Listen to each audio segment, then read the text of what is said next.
Have you ever wondered if you should take Social Security at age 62, 67, or 70?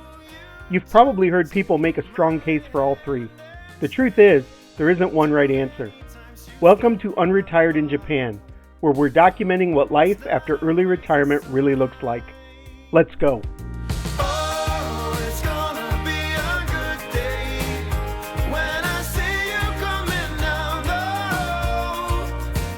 Social Security is a federal retirement program that provides monthly income based on your lifetime earnings and the age you choose to begin collecting benefits. For most people, the earliest you can claim retirement benefits is age 62. If you start then, you'll receive a permanently reduced monthly benefit because you'll be collecting payments over a longer period of time. Your full retirement age, often called FRA, depends on the year you were born. For anyone born in 1960 or later, full retirement age is 67. If you wait until your full retirement age, you'll receive 100% of the retirement benefit you've earned. If you continue to wait beyond your full retirement age, your monthly benefit increases through what's known as delayed retirement credits. Those credits increase your benefit by about 8% per year until you reach age 70. Once you turn 70, those delayed retirement credits stop. Waiting any longer won't increase your monthly benefit, so there's no financial advantage to delaying your claim beyond age 70. One age that often causes confusion is 65. While many people retire around that age, 65 is actually important because it marks Medicare eligibility, not because of Social Security. If you claim Social Security at 65, your monthly benefit will still be permanently reduced compared to waiting until your full retirement age at 67. So, for this discussion, we're going to focus on three key claiming strategies: claiming early at 62, claiming at your full retirement age of 67, or waiting until 70 to receive your maximum monthly benefit. Now that we know how the system works, the real question isn't when can you claim, it's when should you? If you're looking for someone to tell you that 62, 67, or 70 is always the right answer, you're probably going to be disappointed. The truth is, there isn't one best age to claim Social Security. There's only the age that makes the most sense for your retirement. Before you compare the numbers, take a step back and look at your own situation. The first question is simple. Do you actually need the income? If claiming Social Security is the difference between paying your bills and falling behind, your decision may be very different from someone who has enough savings to wait. Next, think about where you are in your retirement journey. Are you already retired, or are you still working? If you're still earning an income, that may change both your timeline and your strategy. Your health matters too. None of us knows exactly how long we'll live, but we usually have some clues. Your current health, your lifestyle, and your family's history can all influence whether claiming earlier or waiting longer makes more sense. If you're married, this isn't just your decision. It's a household decision. In many cases, the higher earning spouse's claiming age can affect the survivor benefit the other spouse may receive for the rest of their life. That makes this much more than a question about one person's monthly check. Your savings also play an important role.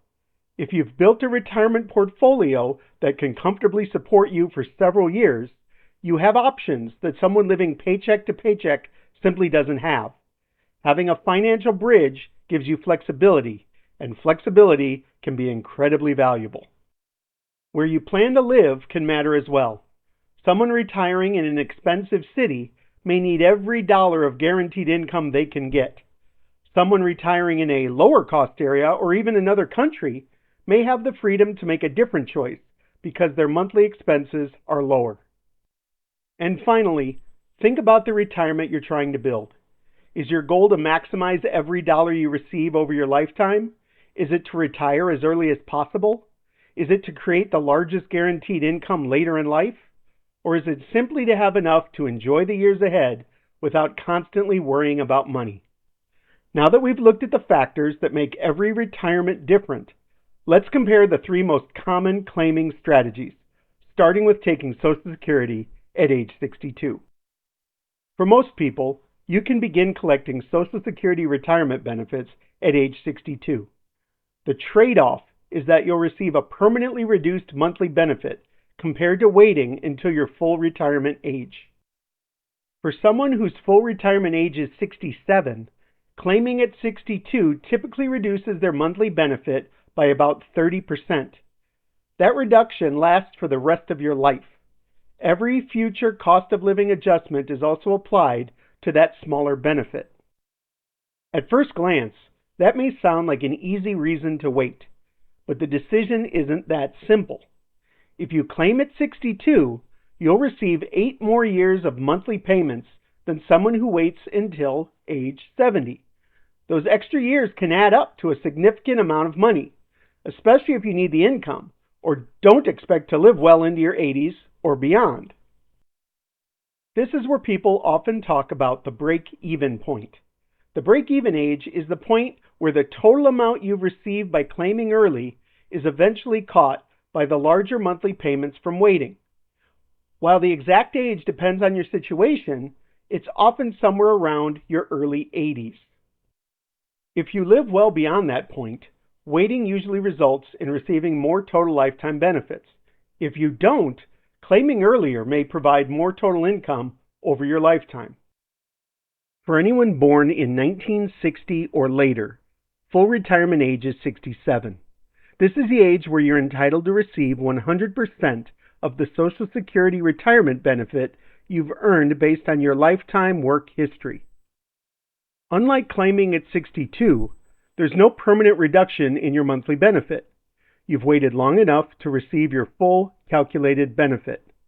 At the same time, you haven't started earning delayed retirement credits yet. Those only apply if you continue waiting beyond your full retirement age up to age 70. By claiming at 67, instead of waiting until 70, your monthly benefit will be permanently lower than it could have been. For many Americans, full retirement age represents a comfortable middle ground. But if your goal is to maximize your guaranteed monthly income for the rest of your life, there's one more strategy worth considering: waiting until age 70. If you've reached your full retirement age and continue waiting, you'll earn delayed retirement credits. For most people, those credits increase your benefit by about 8% per year up to age 70. Waiting can also be especially important for married couples. If the higher earning spouse delays until age 70, that larger benefit can become the survivor benefit if the other spouse outlives them. In some cases, that decision can affect household income for decades after one spouse has passed away. There's another advantage that often gets overlooked. Social Security benefits receive annual cost of living adjustments when inflation increases. Because those adjustments are based on your monthly benefit, a larger starting benefit generally means larger dollar increases over time. Of course, waiting until 70 isn't the right answer for everyone. The biggest disadvantage is that if you have to fund those additional years of retirement without Social Security income, that usually means relying on savings, investments, pensions, or other sources of income until your benefits begin. There's also the simple reality that none of us knows how long we'll live. If your health is poor or your life expectancy is shorter than average, waiting may not provide enough additional benefits to outweigh the years of payments you gave up. The important thing isn't choosing the strategy that looks best on paper. It's choosing the strategy that fits your health, your finances, your family, and the retirement you want to build.